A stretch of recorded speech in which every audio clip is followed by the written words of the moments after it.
বাড়ি থেকে পেয়ারা এসেছে, পেয়ারাগুলো ছোট হয়ে গেছে এখন সাইজে।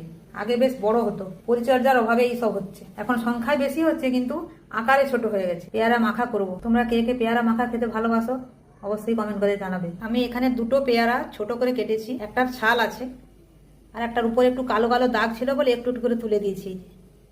এতটা হয়েছে। এখানে নিয়েছি এই যে বিট নুন, এমনি নর্মাল নুন, লঙ্কা গুঁড়ো, জিরা আর গোলমরিচ গুঁড়া বাড়িতে গুঁড়া করেছি, দুটো কাঁচা লঙ্কা আর কাসুন্দি। এই কাঁচা লঙ্কাটাকে এই হাওয়ান দিস্তাতে থেতো করে নেব।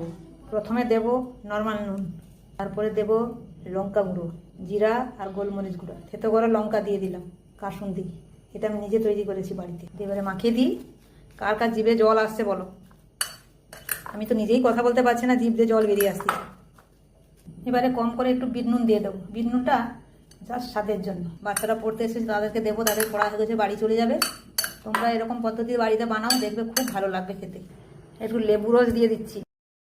এই দুই খুদেকে পেয়ারা মাখাতে কেমন হয়েছে বলবে ওরা। বলেছে যে ম্যাডাম তো খারাপ বলেও খারাপ বলা যাবে না। কেন বলবে যে কেমন হয়েছে? চামচ দে।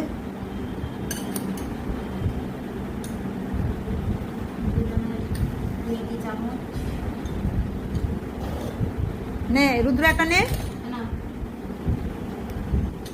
চলে আয় পাখি বোন, চলে আয়। ভালো করে এক্সপ্রেশন দিয়ে বলতে হবে কিরকম হয়েছে।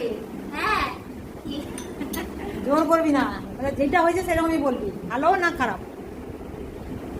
আমার তো এই বাটি আমি বেশি খাবো না, তো বাটিটা ছোট হয়ে গেছে। আমরা তো খেয়েছি। তুই আগে বল, রিভিউ দে। ভালো হয়েছে, হালকা। তুই খেয়ে না, বাচ্চারা খাবে, লঙ্কাটা একটু কম দিয়েছি। তাহলে আমার ঝাল লাগে নাকি দেখো। হ্যাঁ ভালো আছে, ঝাল লাগছে নাকি? বাহ, গুড। ফুটকি কেমন আছে? ভালো হয়েছে? ঝাল লাগেনি? তোরা খাবি বলে কম করে ঝাল দিয়েছি। হোক, খেয়ে নে। হ্যাঁ।